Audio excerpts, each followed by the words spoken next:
kamar wannan yana cewa algafata malam ga yanayin sanyi ya shigo ana ta yi wa yara shayi sai to kamar jariri dan wata uku sati uku a iya masa shayi ko kuma a shari'a menene ka'ida yadda za a jinkirta masa?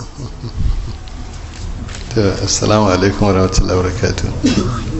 Naga ai da muka karanta masalihul insan mun yi magana akai ko ibn juzai a cikin littafin sa al-qawaninul fiqhiyya ya faɗi hukunce na yi wa yaro shayi shi ana so sai ya kai kamar shekara 7 ko in ya gaza 7 ma ana yi masa amma ba a so a yi masa lokacin haihuwa sai na karami.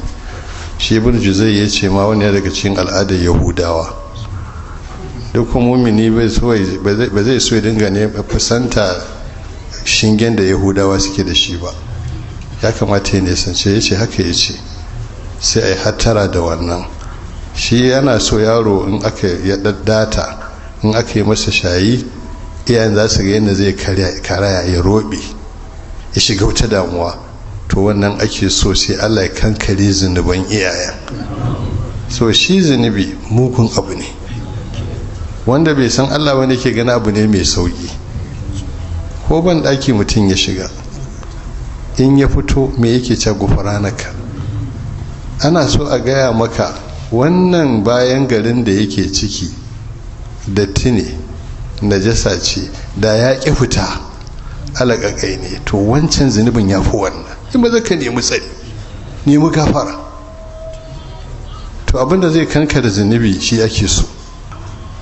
in yi damun da uwar da uban sai Allah kankare zunubi sai kusanta su gare shi, ba abinda ba yake nema sai wannan. sannan shi kuma dan lokacin da ya fita aka yi masa wanka shine ba washe ya ce an masa bante, to daga nan kunya za ta same shi, ba zai dinga barin al'aurarsa a gani ba. shine tarbiyyar da ake so a saka a ci kuma an bi sunna. wannan shine ko da aka bi yaro mako 2 mako 3 ya rabu da shi da Allah ya kai lokacin, kuma ya kyautata Allah zato zai kai lokacin da shi ma zai raye ga lokacin zai waɗanda sa shayi kai wa kansa wato mummunan zato cewa ba zai kai lokacin ba, an Allah da zai kai. Assalamu alaikum warahmatullahi wabarakatuh. Assalamu warahmatullahi. To kamar yi wa yara maza kaciya suna jarirai, to shi ma rashin tausayi ne?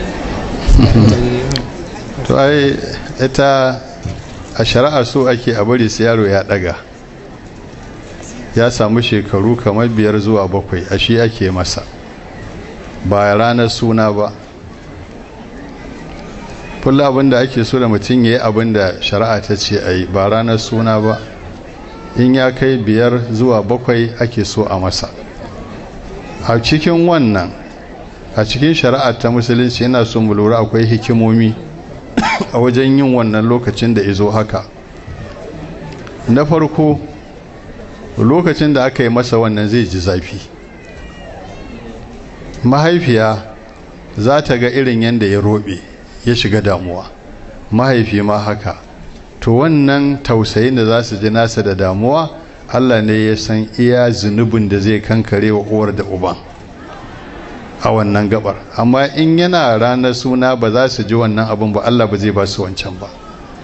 sannan na biyu a lokacin da ya warke aka ɗaura masa bante, to zai je ya fita daga wancan zangon ya shiga wani, kunya ta shige shi, zai dinga rufe al'aurarsa.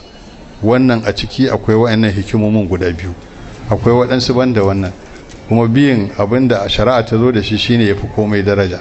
assalamu alaikum.